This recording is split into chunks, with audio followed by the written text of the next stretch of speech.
Ada sesuatu yang sulit diabaikan di Indonesia. Hutan terbakar, sungai berubah warna, lahan gambut mengering, laut kehilangan sebagian kekayaannya. Kita sering melihat semuanya sebagai masalah yang berdiri sendiri. Tapi bagaimana jika tidak? Bagaimana jika kebakaran hutan, eksploitasi sumber daya, pencemaran, dan perubahan bentang alam sebenarnya merupakan potongan dari satu cerita yang lebih besar? Kita tidak akan langsung menyalahkan siapapun. Kita mulai dari buktinya. Karena kalau memang manusia sedang mengambil terlalu banyak dari bumi, seharusnya ada jejaknya. Dan Indonesia mungkin menjadi tempat yang tepat untuk mulai mencari. Pada 2015, sekitar 2,61 juta hektar lahan terbakar di Indonesia, menurut data KLHK. Angkanya hampir sulit dibayangkan. Tetapi, angka saja tidak menceritakan semuanya. Di baliknya ada hutan yang hilang, lahan gambut yang terbakar, aktivitas masyarakat yang terganggu, dan asap yang menyebar melintasi wilayah luas. Kita bisa saja langsung mengatakan keserakahan manusia. Tapi itu terlalu mudah. Kebakaran memiliki banyak faktor. Kondisi cuaca, pengelolaan lahan, aktivitas manusia, dan karakter ekosistem itu sendiri. Jadi, hipotesis pertama kita belum cukup. Kita perlu mundur. Dan ternyata, masalahnya bukan hanya tentang api.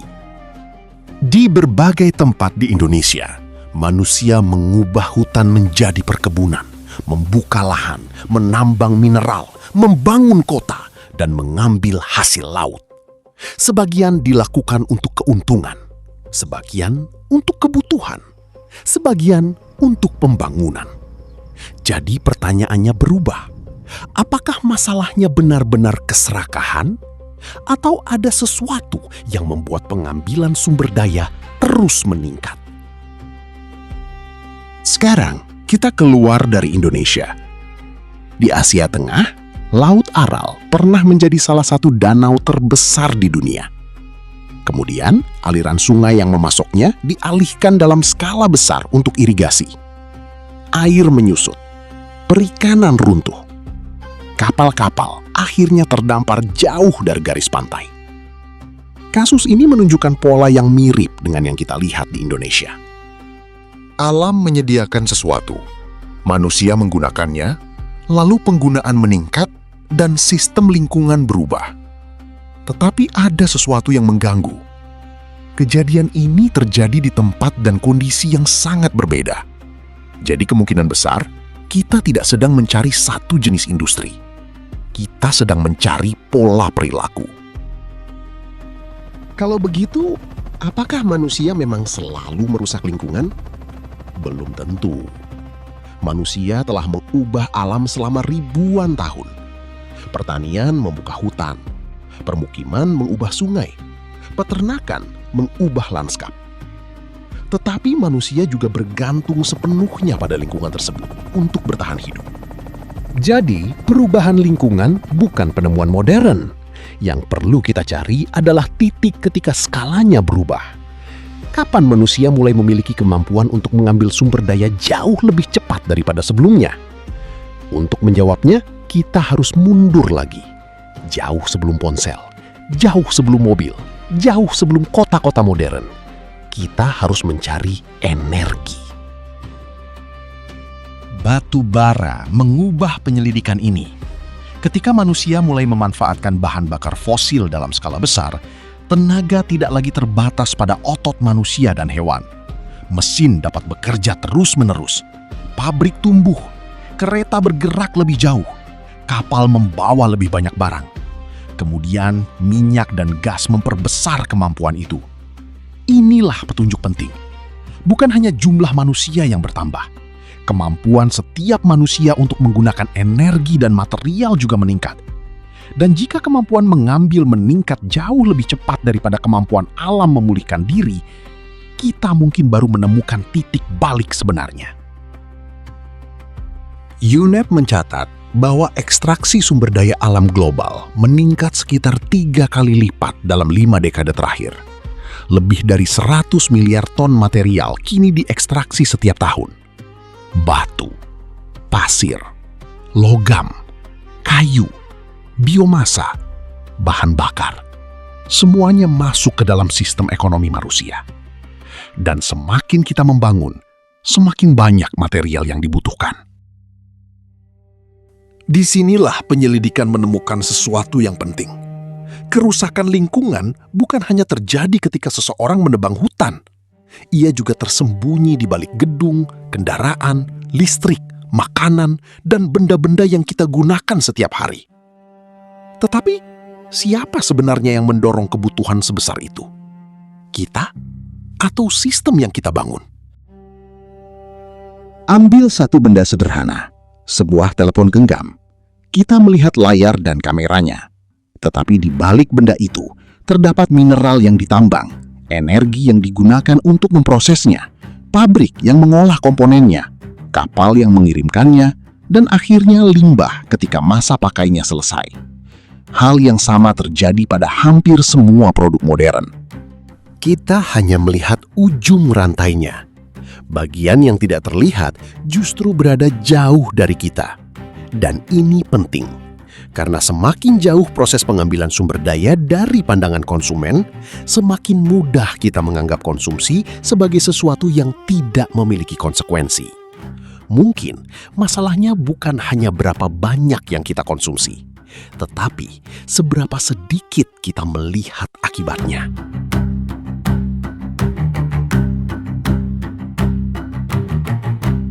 Sekarang muncul hipotesis baru. Bagaimana jika persoalannya bukan sekedar sifat manusia?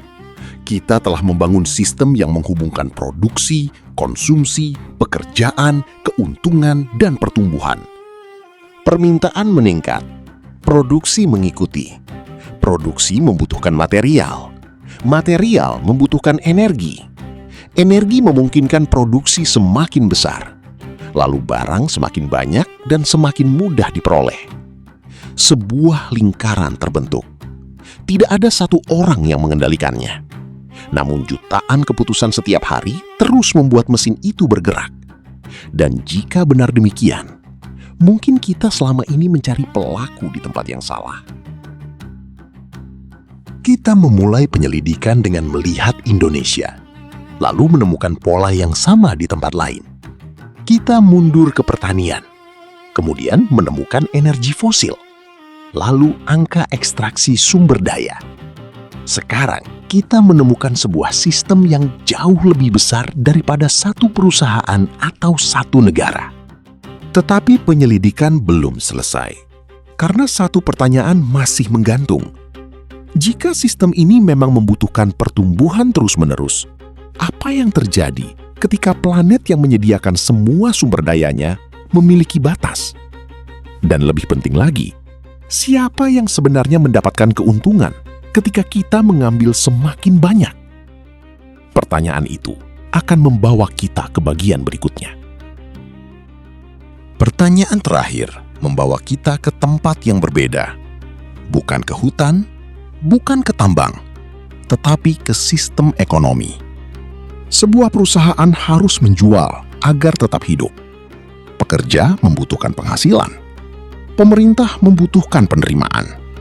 Investor mengharapkan pertumbuhan. Konsumen menginginkan harga yang semakin terjangkau. Semuanya tampak masuk akal jika berdiri sendiri. Masalahnya muncul ketika seluruh sistem bergerak bersamaan. Semakin banyak yang diproduksi, semakin banyak sumber daya yang dibutuhkan. Dan selama pertumbuhan menjadi ukuran keberhasilan, berhenti mengambil lebih banyak bisa menjadi keputusan yang sangat sulit. Tapi ada satu masalah. Bumi tidak ikut menandatangani kontrak pertumbuhan itu. Di sini, kita menemukan sesuatu yang penting. Tidak semua manusia memiliki jejak konsumsi yang sama. Menurut UNEP, negara-negara berpendapatan tinggi menggunakan sumber daya jauh lebih banyak dibandingkan negara berpendapatan rendah, sementara manfaat ekonominya juga tidak terbagi secara merata. Seorang petani yang menggunakan lahan untuk bertahan hidup tidak berada dalam posisi yang sama dengan konsumen berpenghasilan tinggi yang memiliki pola konsumsi berlebihan. Begitu pula dengan negara yang baru membangun infrastrukturnya. Jadi jika ada masalah ketidakberlanjutan, siapa yang sebenarnya harus bertanggung jawab? Pertanyaan itu ternyata jauh lebih rumit daripada yang kita kira. Mari kembali ke sesuatu yang sangat dekat dengan kita, makanan. Ketika kita membeli sebungkus makanan, yang terlihat hanya produk akhirnya. Tetapi sebelumnya ada lahan, air, pupuk, energi, transportasi, kemasan, dan setelah dikonsumsi, sebagian menjadi limbah. Rantai yang sama terjadi pada pakaian, kendaraan, rumah, bahkan infrastruktur kota. Setiap kebutuhan memiliki jejak material. Dan semakin besar kebutuhan manusia, semakin panjang rantai tersebut. Disinilah penyelidikan mulai menunjukkan sesuatu. Kerusakan lingkungan bukan selalu terjadi di tempat kita mengonsumsi. Kadang kerusakannya terjadi jauh sebelum sebuah produk sampai ke tangan kita. Kemudian ada bagian yang sering kita lupakan. Ketika sesuatu dibuang, kita merasa masalahnya selesai. Padahal tidak. Sampah hanya berpindah tempat. Sebagian dikubur, sebagian dibakar, sebagian didaur ulang, dan sebagian bertahan selama waktu yang sangat panjang. Hal yang sama berlaku untuk karbon dari bahan bakar fosil. Ia tidak menghilang setelah bahan bakarnya terbakar. Ia masuk ke atmosfer. IPCC menyimpulkan bahwa aktivitas manusia, terutama emisi gas rumah kaca, telah menyebabkan pemanasan global secara tegas. Jadi, mungkin kata membuang sebenarnya menipu kita. Tidak ada yang benar-benar hilang. Hutan, tambang, pabrik, kapal, kota, dan tempat pembuangan. Awalnya terlihat seperti tempat-tempat yang berbeda, tetapi sekarang kita bisa melihat rantainya. Sumber daya diambil, diubah menjadi energi atau produk, didistribusikan, dikonsumsi, kemudian menghasilkan limbah dan emisi. UNEP menyebut ekstraksi dan penggunaan sumber daya sebagai salah satu pendorong utama perubahan iklim, kehilangan keanekaragaman hayati, serta polusi dan limbah. Jadi, kita tidak sedang menyelidiki beberapa masalah lingkungan yang kebetulan terjadi bersamaan. Kita sedang melihat satu sistem dengan banyak akibat. Sekarang, kita pulang lagi. Indonesia. Hutan yang dibuka, lahan gambut yang terbakar, mineral yang ditambang, laut yang dieksploitasi. Kita mungkin melihat semuanya sebagai persoalan domestik. Tetapi, setelah mengikuti jejaknya, kita tahu bahwa sebagian sumber daya tersebut masuk ke rantai yang jauh lebih panjang. Ada permintaan pasar, ada industri, ada perdagangan, ada konsumen, ada pembangunan, dan semuanya saling terhubung. Artinya, Indonesia bukan hanya tempat di mana akibatnya terlihat. Indonesia juga merupakan bagian dari mesin yang kita coba pahami sejak awal. Dan sekarang, pertanyaan kita menjadi jauh lebih dekat. Di mana posisi kita di dalam mesin tersebut? Kita mulai dengan satu dugaan. Keserakahan manusia menghancurkan bumi. Tetapi penyelidikan justru membongkar sesuatu yang lebih rumit. Ada kebutuhan, ada ketimpangan, ada teknologi, ada energi, ada miliaran keputusan manusia. Keserakahan memang bisa menjadi bagian dari cerita. Tetapi, menjadikannya satu-satunya penyebab, berarti kita melewatkan sebagian besar gambar. Tidak ada satu penjahat yang bisa kita tunjuk. Yang ada adalah sebuah sistem yang terus diperkuat oleh keputusan manusia. Dan justru karena itulah, memperbaikinya menjadi jauh lebih sulit. Ada satu hal lagi yang harus kita luruskan. Kita sering berkata, Kita harus menyelamatkan bumi. Tetapi, bumi telah bertahan selama miliaran tahun tanpa manusia. Ia pernah mengalami kepunahan massal, perubahan iklim ekstrim, dan perubahan benua. Planet ini akan terus bergerak. Yang rapuh justru peradaban kita. Udara yang bersih, air yang aman, tanah produktif, iklim yang relatif stabil, ekosistem yang menyediakan makanan dan sumber daya. Semua itu bukan sekedar alam. Itulah fondasi kehidupan manusia. Jadi, mungkin kita tidak sedang menyelamatkan bumi. Kita sedang mencoba menyelamatkan kondisi yang membuat kehidupan kita nyaman di atasnya. Dan akhirnya, kita sampai pada pertanyaan yang sejak awal sengaja kita tahan.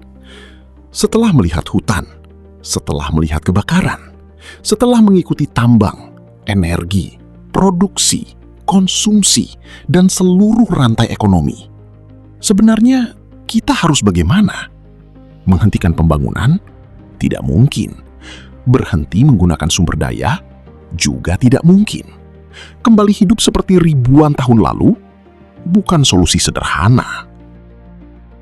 Maka mungkin pertanyaannya bukan bagaimana manusia berhenti menggunakan alam, tetapi bagaimana manusia memenuhi kebutuhannya tanpa terus meningkatkan tekanan terhadap sistem yang menopang kehidupannya? Dan jawaban atas pertanyaan itu belum selesai. Kita semua berada di dalam sistem tersebut. Mungkin manusia memang memiliki keserakahan, tetapi manusia juga memiliki kemampuan untuk mengubah cara hidupnya. Karena persoalannya bukan apakah bumi akan bertahan tanpa kita. Bumi akan bertahan. Pertanyaan sebenarnya jauh lebih sederhana. Bisakah kita belajar mengambil cukup sebelum kata cukup datang?